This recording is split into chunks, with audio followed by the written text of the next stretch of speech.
Amigos, buenos días, bienvenidos a 24 horas. Hoy es 4 de mayo, son las 7 de la mañana con un minuto. Liz, qué gusto saludarte. ¿Cómo estás? Bien, Milton, el gusto es mío. Amigos, buenos días, bienvenidos a amplia información para desarrollar en esta hora de noticias y entrevistas.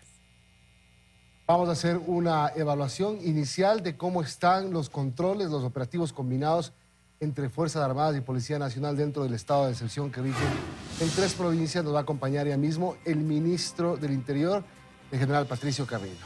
Bueno, y también analizaremos el ámbito político, ¿no? Cómo se proyecta el gobierno a propósito de que está próximo a cumplir su primer año, abriéndose algunos frentes en ese sentido, y para eso nos acompañará Arturo Moscoso, analista político.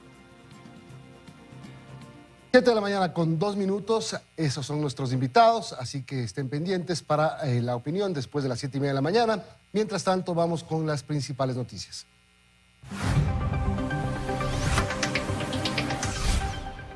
Bueno, y empezamos contándoles que la jueza Becerra de un tribunal de Florida aceptó el pago de $14 millones por parte del excontralor Carlos Pollitt como fianza para que él se defienda en libertad, y con esto de aquí pues aceptó esta propuesta que fue intermedia, Milton, porque recordemos que inicialmente se le fijó una fianza de 18 millones. Él propuso que sean 11 y finalmente pues se aceptó el valor de $14 millones. Carlos Pollitt es investigado y procesado en los Estados Unidos por supuestamente utilizar al sistema financiero de ese país para lavar dinero de sobornos obtenidos en el Ecuador. Los fiscales estadounidenses dijeron que desde el 2010 hasta el 2017 los sobornos de Pollitt que él obtuvo en el Ecuador desaparecieron mediante el uso de empresas en Florida. Bueno, pero él tiene que cumplir algunas medidas, no solamente el pago de los 14 millones. El haber aceptado esa fianza implica que Carlos Pollitt ahora, como decíamos, se defienda en libertad, por decirlo de esta manera, pero será bajo arresto domiciliario, que tenga que utilizar un grillete electrónico, tendrá visitas restringidas y deberá presentarse ante las autoridades. Se ha dicho, Milton, por cierto, se ha dicho que él va a permanecer en la casa de la hija, que sería donde él esté. Además, él y su esposa tendrán que entregar sus pasaportes, sus documentos para garantizar igual su permanencia en ese país. Ahora veamos un reportaje que habla de los bienes que Carlos Pollitt logró acumular en los Estados Unidos. En 2019, el Miami Herald sacaba a la luz pública los millonarios bienes que el hijo del excontralor Carlos Pollitt había adquirido en la Florida, Estados Unidos, sin préstamos hipotecarios y a través de empresas LLC, un tipo de firma que mantiene bajo reserva la identidad de sus accionistas. En la lista, por ejemplo, esta lujosa mansión. Para entonces, en medio de acusaciones, el excontralor amenazó con demandar al rotativo, asegurando que las propiedades eran fruto del trabajo de su hijo, que no había nada irregular de por medio. Pero en el marco del juicio que afronta a la fecha el excontralor por presunto lavado de activos, la justicia de Estados Unidos ha ido desenredando la madeja. Entre 2010 y 2014, según se detalla, en la Florida, Pollitt y otros encabezaron una conspiración para camuflar parte de los millonarios sobornos que recibió en su calidad de funcionario público en el caso Odebrecht y en la trama Seguro Sucre. A nombre de su hijo, 2 departamentos en zonas exclusivas de Miami. Uno valorado en $1,5 millones en el edificio Brickell Center y otro en el Merrick Manor, avaluado en $809,000. A nombre de una de las 14 empresas que se relacionan con el excontralor. Consta además este edificio de 4 pisos valorado en $5 millones. Además, un inmueble donde antes funcionaba una tintorería, pero que hoy está deshabitado, y un restaurante. Ambas propiedades suman $7 millones. Sin embargo, para los registros han quedado nuevos detalles sobre el patrimonio del excontralor Pollitt en la Florida, quien se ha acogido a un juicio rápido. En Guayaquil, Carlos Acoto, 24 horas. 25 y el juez Víctor Echeverría, juez de Manglar Alto, aceptó a trámite el recurso de apelación habeas corpus que fue otorgado el 9 de abril en favor del ex vicepresidente de la República, Jorge Glass. Sí, y dispuso que inmediatamente ese expediente sea enviado a la Corte Provincial de Santa Elena. Esto debería tomar un máximo de 8 días, el que ya los magistrados comiencen a resolver esta aceptación, ¿no? Que hizo el juez Echeverría. Y esto pasaba mientras Jorge Glass cumplía con su presentación Como el lunes fue feriado, lo tuvo que hacer ayer ante la Corte de Justicia del Guayas. Vamos a cambiar de tema y hablando de corrupción, el gobierno crea la nueva Secretaría Anticorrupción. Sí, su titular va a ser el ex integrante del Consejo Nacional Electoral, Luis Verde Soto. Él será el subsecretario de esta Secretaría Anticorrupción, que entre otras cosas, pues el presidente Guillermo Lasso decía ayer que tendría que trabajar especialmente en materia de prevención. Así es, el decreto 412 crea esta nueva cartera de Estado con el cargo de secretario técnico y vuelve, digamos, esta oficina del Estado, esta oficina del gobierno, que ya hubo durante el gobierno de Lenín Moreno y que durante lo más crítico de la pandemia del COVID-19 y en medio de polémicas con la fiscal general del Estado, el presidente Moreno la eliminó y destituyó, claro, obviamente, a su secretario. Hoy, nuevamente, el presidente Lasso vuelve con esta iniciativa.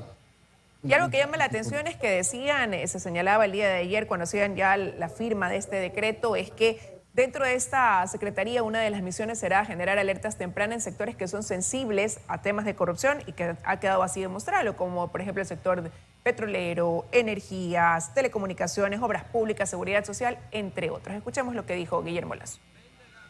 Esta secretaría trabajará especialmente en la prevención de la corrupción, en la evaluación de resultados de las políticas que la combaten y en promover la integridad en el ámbito de la función pública. Yo agradezco que sea la justicia de la Florida la que ayuda al Ecuador a luchar contra la corrupción.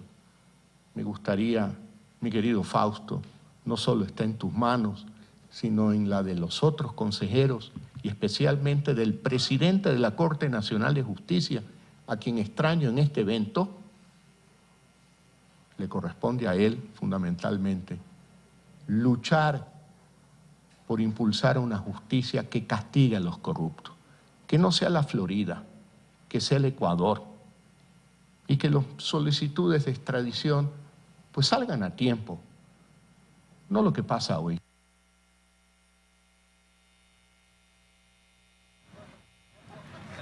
7:08 de la mañana, hoy será el quinto día de estado de excepción que rige en 3 provincias del país, pero sin embargo en estos primeros días que vemos de trabajo conjunto nuevamente de policía y militares, las muertes violentas se han hecho presentes y no solo eso, sino explosiones también de coches como veíamos el día de ayer con un artefacto explosivo y eso se da dentro de las parroquias donde hay toque de queda dentro de la declaratoria de este estado de excepción. Bueno, las autoridades de todos modos dicen que durante el fin de semana, el primero del estado de excepción en las 3 provincias, se registró una reducción en el número de muertes violentas. De todas maneras, la ciudadanía ha dicho o ha pedido el ministro de Defensa que hay que tener paciencia a la ciudadanía porque los operativos tienen que ir dando los resultados previstos. No se puede ver un resultado, digamos, claro y contundente en 4 días. Las fuerzas del orden piden paciencia y ojalá los recursos lleguen pronto. Escuchemos al ministro de Defensa. Escuchemos lo que dijo Luis Lara. Esto hay que entender que esto es un proceso, no es que con la presencia de Fuerzas Armadas, con la presencia de la policía en este sentido, en esta intensidad, ya la delincuencia va a bajar y los hechos van a bajar. Esto es progresivo, poco a poco tendrá que ir disminuyendo. Yo le pido aquí a la ciudadanía una tranquilidad. Poco a poco esto va a ir bajando y volveremos a la calma nuevamente. Esperemos los resultados, nos vamos a reunir este viernes para verificar cómo nos fue en esta semana. Debe haberse bajado los índices principalmente en estos sitios donde está el estado de excepción y de no ser así, seguiremos tomando nuevas estrategias.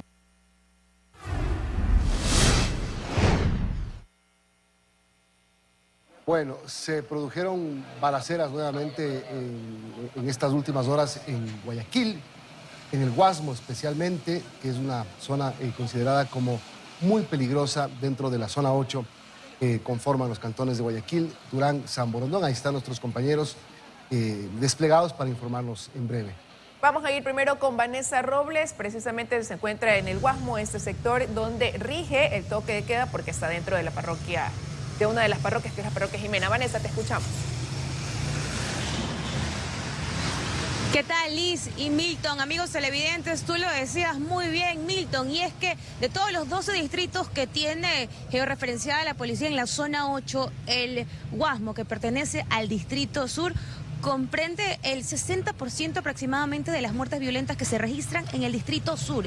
Y en medio del toque de queda ocurrió otra balacera que acabó con la vida de una persona. Un joven de 19 años fue asesinado a las 3 de la mañana acá en la cooperativa Batalla de Tarqui, al sur de Guayaquil, en el Guasmo, un sector intervenido donde la violencia no cesa. Y nosotros hemos estado acá transmitiendo en este sector, como ustedes pueden apreciar, las personas continúan con sus actividades cotidianas porque lamentablemente de una u otra forma se viene normalizando el delito y los asesinatos, pese a que las autoridades intentan combatir la ola de criminalidad.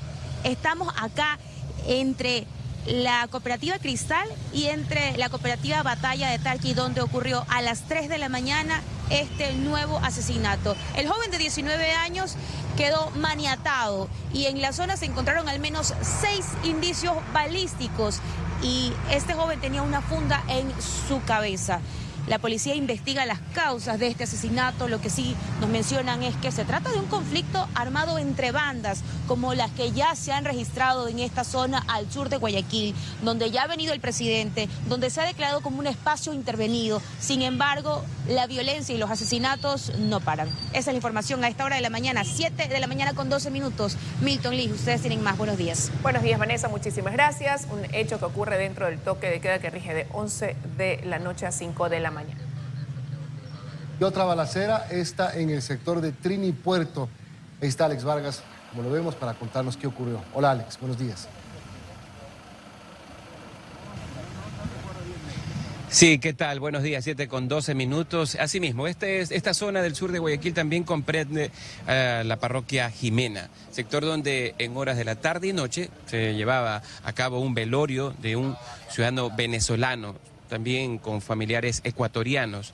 Sabemos que quienes estaban aquí en medio del dolor, también acompañados de bebidas alcohólicas, estaban muy dolidos. Ellos, según mencionan, en esta zona de la cooperativa 5 de diciembre, esto es el sector de Trini Puerto, mencionan de que estaban muy dolidos y en ese momento se percatan, como siendo esto una zona de los Águilas, se percatan de unos sujetos que pertenecerían a la banda de los Lagartos. Ahí es cuando emprenden la corrida con armas de fuego. Y por supuesto varias viviendas, y por favor producción me rueda esas imágenes, esto en horas de la noche donde muchos pedían la presencia de la Policía Nacional. Y cabe recalcar, compañeros, que para llegar a este punto se necesitó de 2 unidades policiales con 5 uniformados para que nos acompañen y de esta manera poder darles el informe. Precisamente la vivienda donde están velando el cuerpo de este ciudadano venezolano está en su interior. No quisieron hablarnos, quise tomar contacto con ellos para que nos expliquen sobre esta situación de este ciudadano fallecido. Al parecer todo este sector es de la banda, mencionan ellos que es de los Águilas, enfrentamiento que por supuesto pone en peligro a la zona aquí de la cooperativa 5 de diciembre. Al acercarse los otros sujetos que pertenecen a la banda de los Lagartos, miren ustedes, enfrentamiento de bala que pone en peligro y en riesgo la seguridad de los moradores en este sector del sur de Guayaquil, precisamente esto conocido como Trini Puerto de la cooperativa 5 de diciembre, compañeros. Muchísimas gracias a Alex Vargas también por ese reporte, 7 y 15 de la mañana, temas que le estaremos también comentando, consultando al ministro del Interior más adelante, Patricio Cárdenas. Estamos de regreso. La comisión multipartidista abocó ya conocimiento de la denuncia presentada en contra de la presidenta de la Asamblea, Guadalupe Llori. Con esto trata de acelerar los tiempos, ese plazo que tiene de 35 días, poder ir resolviendo la situación en menor tiempo. Pero arrancaron el trabajo sin un cronograma establecido. También en medio de molestias, por lo que consideran una actitud poco delicada de Guadalupe Llori, quien no dio paso a que se nombre un secretario y tampoco dispuso el equipo logístico para esta mesa. Así empezó el trabajo de la comisión, que tratará de, como tú dices, Liz, en un tiempo antes de los 35 establecidos, en los 35 días, hacer las pruebas de cargo y de descargo y cumplir con su trabajo. Escuchemos a los diputados, legisladores. y luego notificar a las partes para que en el tiempo de 10 días puedan presentar todas las pruebas de cargo y descargo que se sienta con derecho. Yo le propongo de que sea hoy mismo la notificación al asambleísta Guadalupe Llori y al asambleísta Esteban. Claramente esta comisión está formada en este momento para poder evaluar a la presidenta de la Asamblea Nacional, así que no tenemos otro trabajo que hacer. La misión que tiene en este momento la Comisión Pluripartidista es de abocar conocimiento, como efectivamente esto ha sucedido, de la denuncia calificada por el CAL en contra de la presidenta Guadalupe Llori. Esto es lo que tiene que pasar. Ahora, pero desde el CAL también se evalúa la posibilidad de quizás que Guadalupe Llori renuncie, detenga los procesos penales y así esta comisión pues ya quede a un lado su trabajo, ¿no? Pero escuchemos lo que dice Julio César Sarango, asesor jurídico de la Asamblea, respecto a esto. La ilegalidad de la calificación de esa denuncia, la ilegalidad de la conformación de la comisión pluripartidista ad hoc, que se convierte en una comisión especial prohibida por la Constitución, que atenta contra la garantía del debido proceso. Lo que están realizando es totalmente ilegal. Todo lo que ellos realicen es ilegal y nulo, de nulidad absoluta. 721, la Comisión de Fiscalización de la Asamblea resolvió archivar el pedido de juicio político en contra del Procurador General del Estado, Íñigo Salvador, luego de que la solicitud fuera retirada por el bloque de la Revolución Ciudadana. Sí, la decisión se tomó con 6 votos a favor, 2 en contra y 1 abstención. Fue propuesta por Gabriela Molina de Unes durante la plenaria de ayer, argumentando que no había el número de firmas necesarias, decía ella, para continuar con este proceso. Así quedó entonces archivado el juicio político. Lo que muchos pensaban o piensan todavía es que se busca ir retirando los juicios que no son tan importantes para dar paso al final a lo que realmente les importaría a algunos sectores, que es el juicio político contra los consejeros de Participación Ciudadana y Control Social. Son las 7:21 de la mañana y a mediados de este mes, se ha dicho el 16 de mayo, podría arrancar ya este proceso de externalización de farmacias, lo que permitirá que los usuarios de la salud pública puedan estar abastecidos de medicinas y disminuir la corrupción en este sector de la salud. El presidente Lasso ha reconocido los retrasos en la llegada de medicamentos y abastecimiento de medicinas en los hospitales públicos del país, pero cree que con el plan de externalización de farmacias, primero va a haber un garantizado abastecimiento a los usuarios y segundo se va a acabar con la corrupción. Veamos. Martes 3 de mayo, exteriores del Hospital Francisco de Icaza Bustamante. Los reclamos ante la falta de medicinas continúan. Aquí encontramos a Roxana. Como todos los días, ya tuvo que comprar las medicinas que en el hospital público le niegan. Sí piden medicamentos ahí porque todo piden. Para poner en el suero, todo lo piden así. Siempre se gasta así unos 10, 20 dólares. Gabriela también hace cuentas. Esta vez la factura no salió tan cara. Hoy le tocó comprar parches para los ojos de su hija, que fue operada horas antes. Ahorita me acaban de decir que no hay medicinas. Me mandaban a comprar los parches para las vistas y unas goteras que no habían.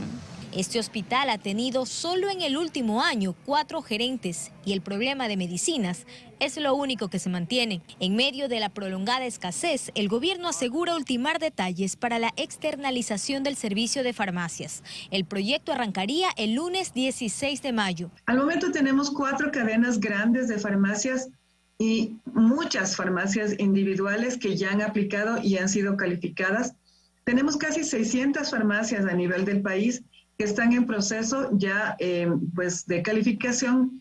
Nosotros el 16 de mayo, para ser exactos, vamos ya a firmar los convenios de adhesión. Actualmente, según la ministra de Salud, Jimena Garzón, está listo ya el sistema electrónico para que los hospitales se conecten con las farmacias particulares. La primera fase arrancaría en las ciudades de Quito, Guayaquil, Cuenca y Puerto Viejo. Nosotros esperamos, confiamos que ya las farmacias particulares tengan todo su sistema electrónico, todo su abastecimiento listo. Según el gobierno, con este proyecto, un paciente de los hospitales públicos podrá recibir su medicina en cualquiera de las farmacias que estén dentro del convenio. No hay mayores detalles al respecto, solo que los medicamentos a entregar serán solo aquellos que se receten en consulta externa. Joana Ramos, 24 minutos. 7:31 vamos a conversar con Arturo Moscoso, analista político, sobre Lo que está ocurriendo en el país en los últimos días, Arturo, gracias por acompañarnos, bienvenido. El presidente Lasso abriéndose frentes. Cuando empiezan a conversar con la Asamblea, cuando se sientan los jefes de bancadas con el ministro de Gobierno tratando de buscar una ruta de salida a la crisis política, el presidente ataca a los líderes de dos de las bancadas más importantes. ¿Cómo se entiende la, no sé, estrategia del presidente o la gana del presidente de tener con quién enfrentarse? Bueno, es complicado verse en la cabeza del presidente, ¿no? Porque aparentemente no es una estrategia lógica que quiera sentarse a hablar con los jefes de bancadas de los diferentes de la Asamblea y de pronto les ataque a sus máximos líderes, ¿no? Entonces, ahí tenemos tal vez la estrategia sea un poco desviar la atención sobre la inmovilidad en que está en este momento el gobierno frente a las políticas públicas que quiere implementar y que no ha podido hacerlo por el bloqueo de la Asamblea, y un poco trasladar esa culpabilidad hacia la Asamblea para que la gente pueda ver que pues también en la Asamblea está parte de esa responsabilidad en el bloqueo que está sufriendo el país, ¿no? Mientras los ciudadanos somos sin recibir esas políticas públicas. Pero bueno, el presidente sigue preocupándose mucho, aparentemente, de la política, de la relación con la Asamblea, una relación que ha sido desde el principio conflictiva, pero tiene muchas cosas más que resolver. Medicinas, registro civil, atención en servicios básicos, seguridad. El presidente anuncia un nuevo estado de excepción, con nuevos bríos, si se quiere, y ojalá con todas las expectativas que se cumplan por el bien de la ciudadanía.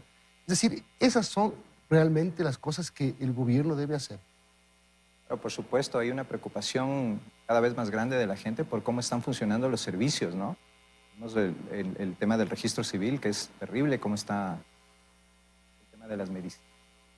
El tema de la seguridad sigue a pesar del estado de excepción, sigue sin tener una solución, porque además es un problema que no se puede solucionar de un día para el otro, ¿no? Es un problema muy, muy grave y que tiene muchas implicaciones en la sociedad ecuatoriana. Entonces, pero claro, parece ser que eso no se está observando desde el gobierno, ¿no? Parece ser que el gobierno está enfocado simplemente en la política y en la política dentro de la Asamblea, más que de estos otros temas que necesitan una solución inmediata, ¿no? Ahora, puede ser nuevamente que el gobierno esté intentando desviar la atención de esos temas hacia el tema de la responsabilidad política de estas bancadas en la Asamblea, ¿no? Pero claro, de todas formas queda la pregunta rondando, ¿qué es lo que pretende el gobierno con esta estrategia, ¿no? Ahora, buenos días, Arturo. Eso mientras el presidente también dice, está firmada el dar paso a una muerte cruzada, está ahí en el escritorio para cualquier cosa poder utilizar ese recurso, pero en la práctica no se ve como algo viable ni factible, pese a que hayan voces que digan, tiene que darse paso a eso, como por ejemplo quizás el 1 de mayo escuchábamos en las protestas en Quito, ¿no? Que se vaya a la Asamblea y que haya una muerte cruzada. Realmente el presidente pudiera en algún momento llegar a ejecutar lo que él dice tener sobre el escritorio ya firmado. Bueno, es una idea que siempre está rondando, la de la muerte cruzada, ¿no? Además, nosotros en el Ecuador tenemos que reflexionar en que somos muy proclives a aceptar un golpe de Estado por parte del Ejecutivo, un golpe de Estado que en este caso sería constitucional, y que la Asamblea tiene un desprestigio enorme, ¿no? Creo que es la institución política más desprestigiada del Ecuador en estos momentos. Entonces, la idea de una muerte cruzada no es descabellada, ¿no? Pese a que el presidente la ha negado, ayer la negó fehacientemente la posibilidad de hacerlo, pero yo creo que a la larga sigue estando ahí como algo posible, porque el presidente habla de qué tipo de seguridad jurídica y qué atracción de inversiones se pueden dar con una muerte cruzada.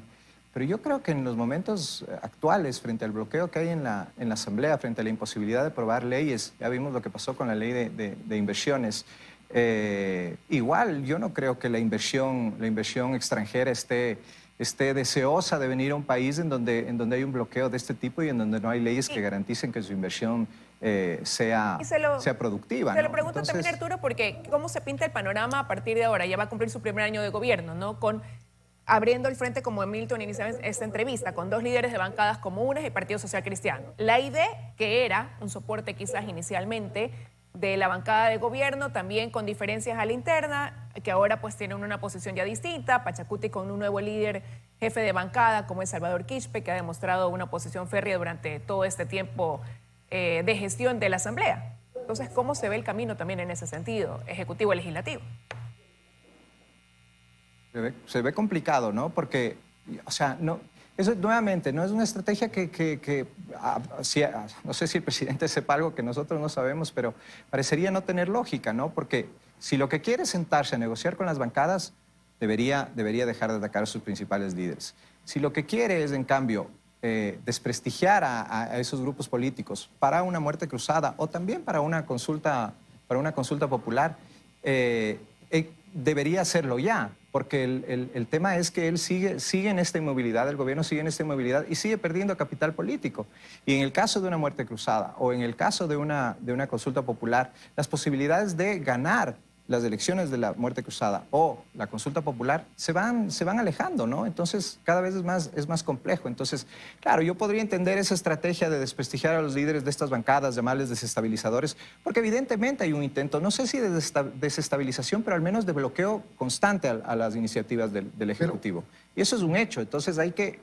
Pero ¿cuál es el objetivo final de eso? O sea, yo lo entendería si fuera a ir hacia la muerte cruzada o hacia la consulta popular, pero no sabemos hacia dónde va. En 20 días cumple su primer año el presidente Lasso. ¿Cuál es, en pocas palabras, Arturo, tenemos que terminar, cuál es el giro que debe dar su gobierno? Porque, otra vez, empezamos hablando de temas de atención básica a la ciudadanía, que es lo que la gente quiere, y terminamos hablando de la relación política. Pasa en todas las mesas, en todas las entrevistas, y todo el mundo termina hablando de esta relación. Cuando a lo mejor dejándola de lado un rato y atendiendo las cosas más básicas, sean lo que necesita el gobierno para salir adelante. Bueno, en efecto, el presidente ha dicho que va a dejar un poco la Asamblea de lado, lo dijo hace algunas semanas, que va a dejar la Asamblea de lado y que va a gobernar por decreto. Hay cosas que puede hacer por decreto, que es justamente atender el tema de las medicinas, el tema de los documentos, del registro civil, etcétera, etcétera, que son cosas que están impactando a la gente directamente y que el Ejecutivo sí puede abordarlas sin necesidad de pasar por la Asamblea, ¿no? Entonces, un poco dejar, sin descuidar el tema, obviamente, del hacer de la política, pero sí utilizar los recursos, porque el Estado tiene recursos en estos momentos, hay recursos del petróleo, hay una reserva económica importante, utilizar esos recursos para mejorar esos servicios y además eso no solo va a ayudarle a la gente a tener una situación mejor, a influir en su bienestar, sino también para el gobierno, para que se note que está haciendo algo y que realmente se preocupa por la gente, ¿no? Golpe de timón se llama. Sí, un volantazo, ¿no? Un volantazo. Para preocuparse de esos temas que son los que realmente son los más acuciantes, ¿no? Porque al final el tema de la política nos preocupa a quienes nos gusta la política y a quienes hacen política, ¿no? Pero los temas del impacto en la sociedad, de las preocupaciones de la sociedad no pasan por eso, como tú has señalado, ¿no? Pasan por el hecho de sentirse atendidos por el gobierno. Gracias, Arturo. Arturo Moscoso, analista político. Gracias por acompañarnos. Vamos a la pausa y venimos con el ministro del Interior, Patricio Carrillo. 7:44, saludamos al ministro del Interior, general Patricio Carrillo. Ministro, gracias por acompañarnos. Primeros resultados del estado de excepción en las 3 provincias. ¿Qué se puede decir? Buenos días. ¿Qué de bueno? Buenos días, Milton. Un saludo a todos los ecuatorianos que nos miran esta mañana. Hay muchas cosas que podemos informar. Efectivamente, desde el día viernes que se implementó el estado de excepción con las zonas de seguridad y el toque de queda en las 3 provincias, más que en las 3 provincias, en las parroquias que se determinaron sobre la base de la información, se ha logrado contener y en algunos casos reducir las muertes violentas. Este mecanismo de militarización y de un estado gendarme, de un estado policial, tenía esa finalidad. Nosotros veníamos observando ya un crecimiento absolutamente exponencial de las muertes violentas y el indicador con el que nos presentamos al mundo y por el cual nos ubican dentro de las 50 ciudades más violentas y por el cual el Ecuador también estaba caminando ya como país para en la región convertirse por sobre la media en un país violento, había que contenerlo.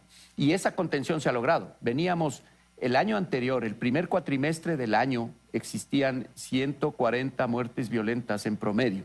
El segundo cuatrimestre subió a 200, el tercer cuatrimestre a 280 y este primer cuatrimestre a 325. Eso hay que contener. ¿Qué logramos ya en el cortísimo plazo? Solamente en la ciudad de Guayaquil teníamos 37 a 40 muertes violentas por semana. Ahora terminamos con 26. Ahí hay una reducción importante. Los fines de semana teníamos alrededor de 10, 11 muertes diarias en Guayaquil. Hoy tenemos 6. Y entre semana teníamos 8 muertes violentas en Guayaquil. Hoy estamos en 2, en 3. Entonces, sí hay una contención, inclusive una reducción, con un adicional. En la parroquia Jimena y en los lugares donde se ha declarado zona segura, con el toque de queda, no han existido muertes violentas. Por primera vez en el año, ciudades como Guayaquil no presentan muertes violentas ya 2 días. Hubo una balacera esta madrugada en la parroquia Jimena, justamente, que tiene toque de queda. ¿Cómo cambiar un poco la sensación de inseguridad de la gente? Que la gente vaya diciendo, ok, estamos sintiéndonos más seguros, porque, claro, sale en la prensa, balaceras siguen, muertes violentas siguen, versus los números que usted acaba de dar. Va a continuar, va a continuar. Nosotros no vamos a desaparecer la violencia. La violencia existe, hay violencia social, hay violencia criminal sobre la que nosotros estamos trabajando con investigación, con inteligencia.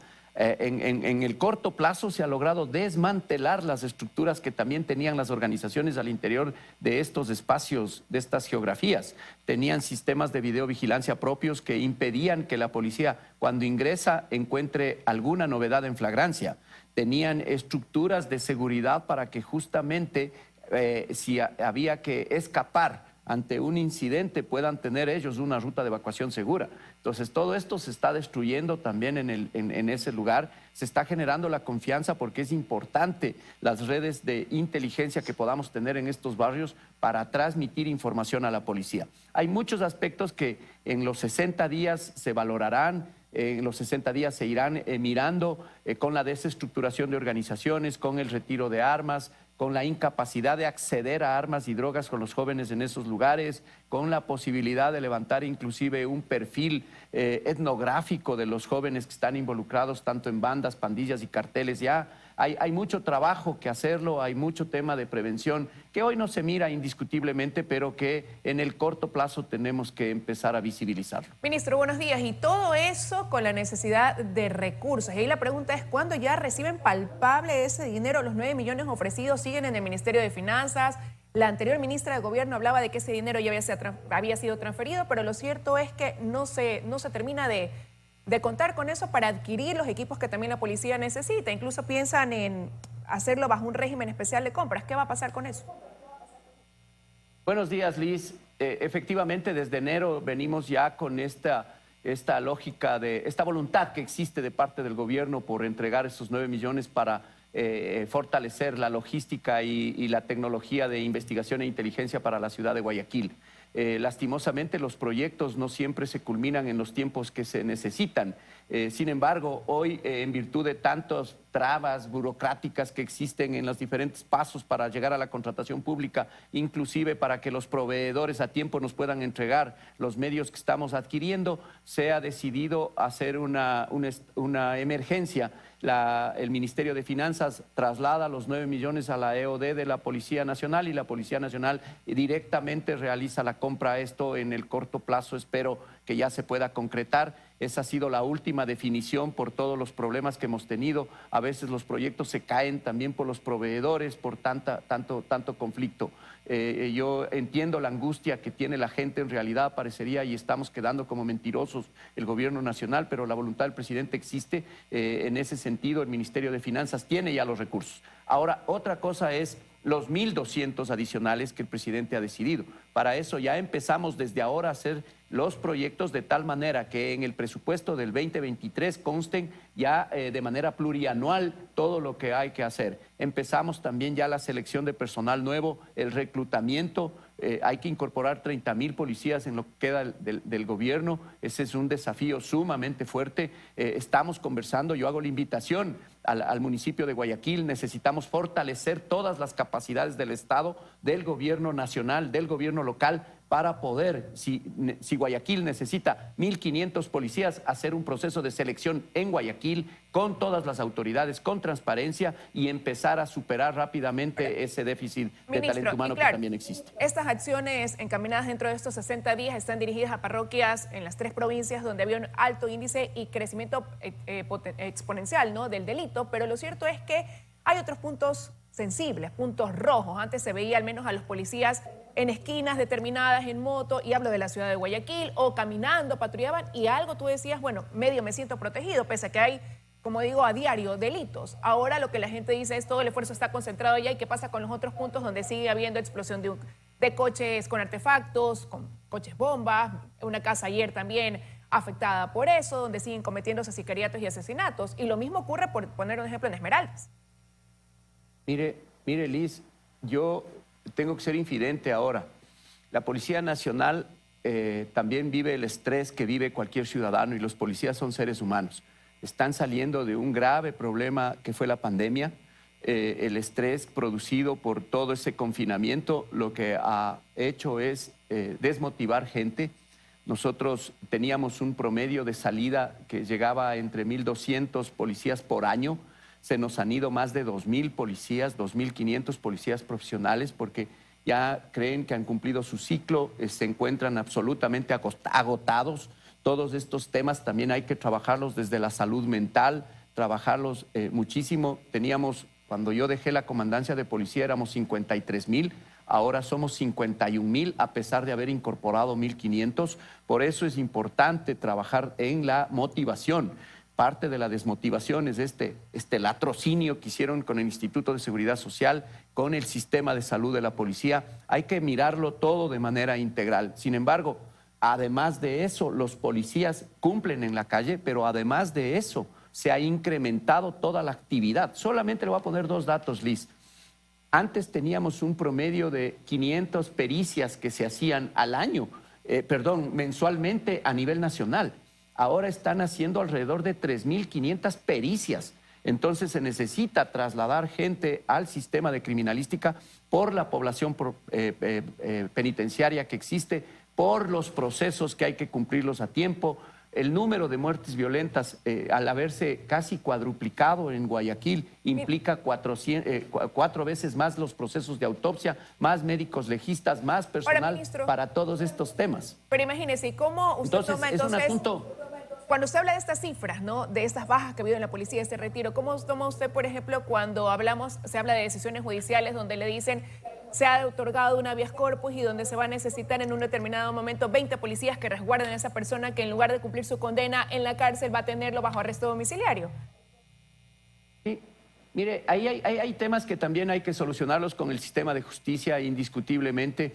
A veces los vacíos que aprovechan las defensas técnicas tenemos que irlos nosotros con una agenda política, trasladarle a la Asamblea Nacional para las reformas puntuales que se necesiten, de tal manera que se module de mejor manera. Muchos de los informes pasan por salud, por ejemplo, piden habeas corpus por temas de salud, y los centros penitenciarios, cada amotinamiento, lo primero que hacen los PPLs es destruir para demostrar que no existe una atención adecuada de salud. Estamos pensando en unos policlínicos muy cercanos, con estructura, con cuidado diferente, para que inclusive no existe esta posibilidad de trasladar a hospitales públicos que ponga en riesgo a más gente. Igual pasa si estos cabecillas obtienen estos que son beneficios y garantías jurisdiccionales, y al obtenerlas toca incorporar 50, 60 policías al cuidado. Tenemos más de 150 personas bajo custodia de la policía en la ciudad de Guayaquil. Eso implica a 3 policías por turno, alrededor de 600 personas involucradas ahí. Todo esto queremos descomprimir, todo esto necesitamos destrabar, todos estos asuntos es fundamental que los conversemos entre todas las instituciones del Estado para irlas superando. Ministro, con estos recursos y con esta emergencia que están declarando para poder comprar cosas que se necesitan, ¿Cuáles son esas cosas que van a comprar? Mire, es lo urgente que necesita Guayaquil, repotenciar todo el sistema de vigilancia y patrullaje, vehículos especialmente, pero no va a haber posibilidades en el mercado de adquirir los vehículos, que sería el ideal. Tenemos que adquirir los vehículos que se encuentran, por eso también es necesario el estado de emergencia. Nos encantaría tener vehículos blindados, nos encantaría tener vehículos con características y diseño de patrullero, pero en la práctica no lo vamos a poder lograr. ¿Qué van a comprar? Vamos a comprar los vehículos que en el mercado estén disponibles y especialmente con los que los policías se han sentido a gusto, las camionetas doble cabina, vehículos que con cierta fortaleza ya se ha trabajado. Necesitamos comprar... ¿Cuántos vehículos tienen previsto comprar en este estado de emergencia? Mire, yo no tengo la cifra exacta, pero haciendo una lógica muy pequeña, si son 9 millones de dólares y las motocicletas cuestan entre 10 y 12 mil, nos avanzaría a comprar un total de 850 motocicletas. 850 motocicletas a Guayaquil le daría un respiro enorme para poder hacer el servicio, ¿no? Con los 9 también se compran camionetas. Pero está previsto no solamente camionetas, está previsto vehículos para el sistema de investigaciones, vehículos para el sistema de inteligencia, está previsto comprar vehículos para el sistema de patrullaje y motocicletas. Eso en la parte logística y también algunos mecanismos puntuales de tecnología para investigación e inteligencia. ¿Cuándo usted, en qué horizonte tiene previsto que estas compras sean efectivas? Mire, yo no le puedo dar plazos, sería un engaño y engañarme, pero lo único que le puedo decir es que estoy encima todos los días de que esto pueda salir. Y si no sale, entonces alguien tendrá que responder también. Este es un tema que no es